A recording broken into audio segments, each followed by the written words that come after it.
Good evening, everybody. We're out here working on the old MR2 Spyder again. Trying to get the engine bay all ready for this swap, get everything cleaned up.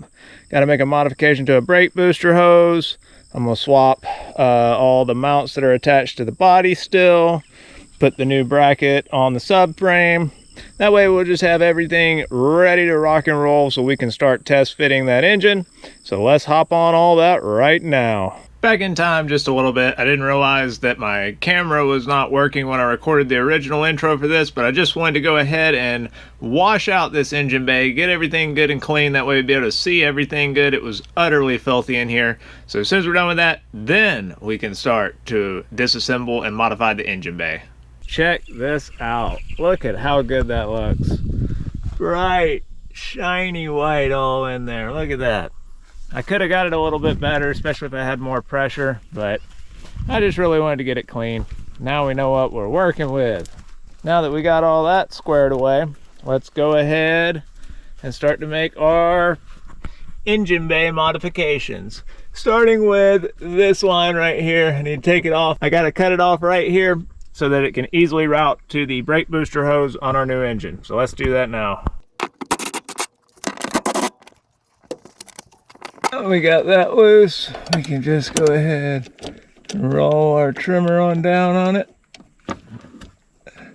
We're going to cut it right there at that 90-degree bend.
So this is the mount kit that I went with. This is the Innovative Performance mount set. Red, obviously, over 500 horsepower.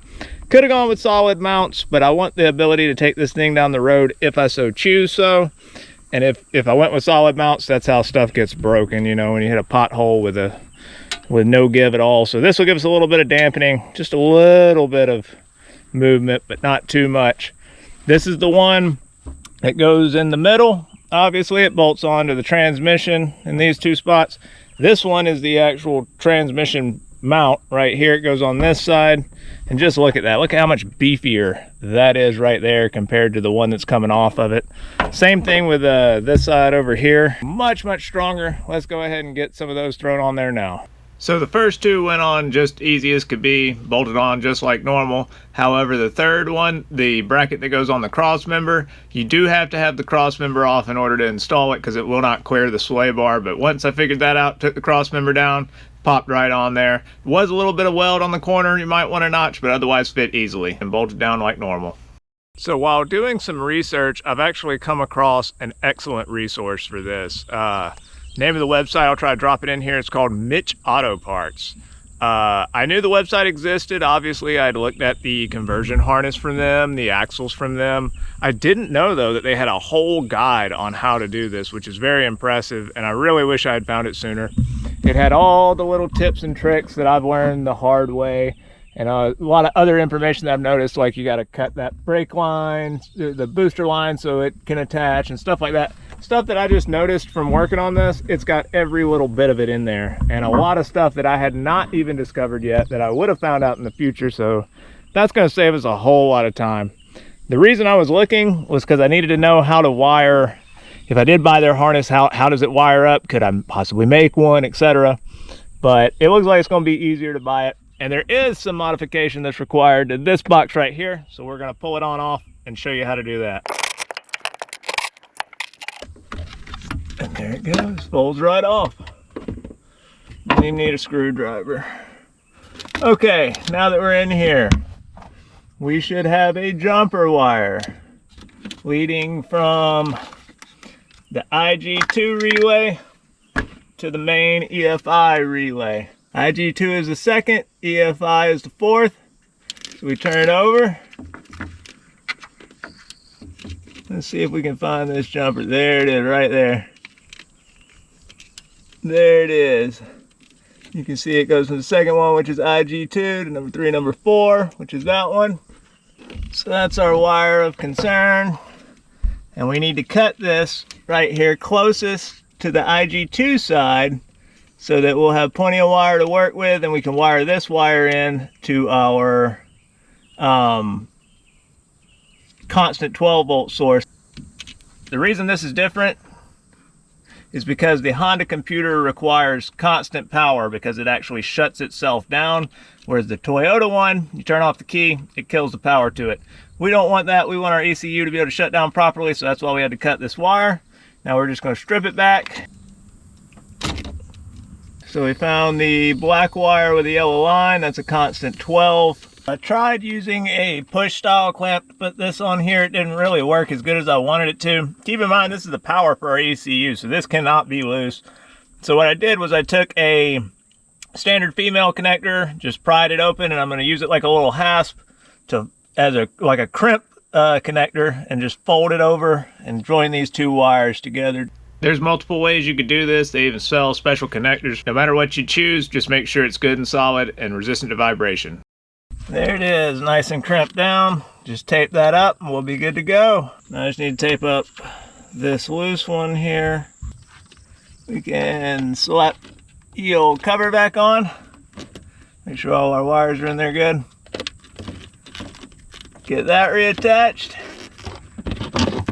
And back on she goes.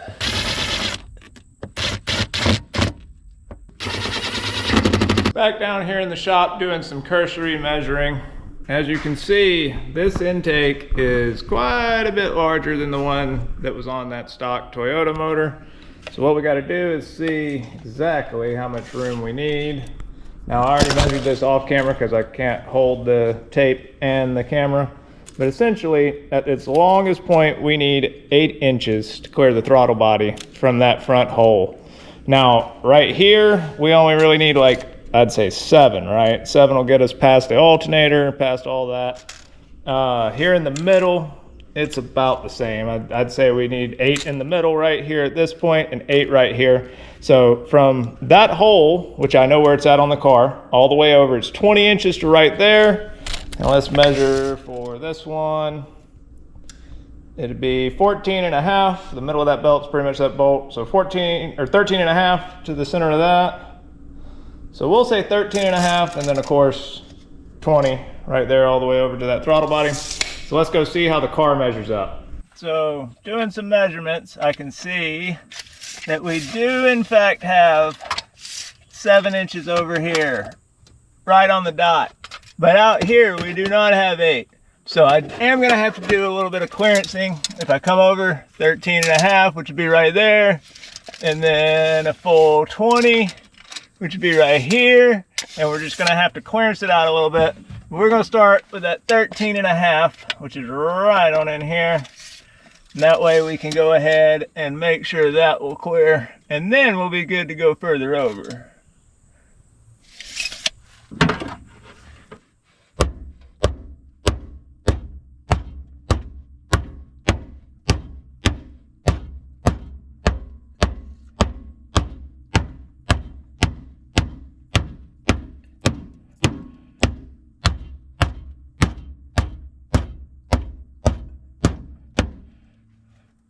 That was a lot easier than I thought it was going to be.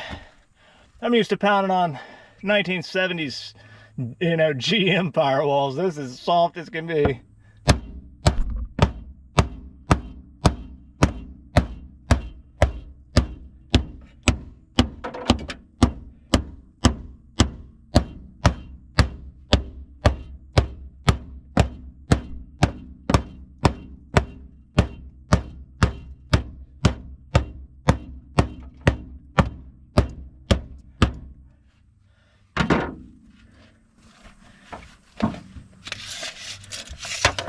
Oh yeah, look at that. Plenty of room. So now knowing how easy it's gonna be to clearance, I'm probably gonna wait till I have the engine sitting right there so I can make sure it fits good, because that firewall is just so malleable. I thought it was gonna be a lot harder to move. It's not. We got enough room in the middle so we don't have to worry about breaking anything off. All we gotta do is make room for that TPS when we start to fold it on over. So I walked down the hill to get some vacuum hose so I could do the brake booster line and put on all the extra coolant lines and stuff like that. And while I was down there, it started pouring down raining. So I think we're gonna end this one off here. I did get quite a bit done. In the very next video, I'm gonna focus more on the engine harness wiring and things of that nature. And in the next video after that, we're stuffing the engine in this car. So thank you all for watching and being patient. We'll see you all real soon.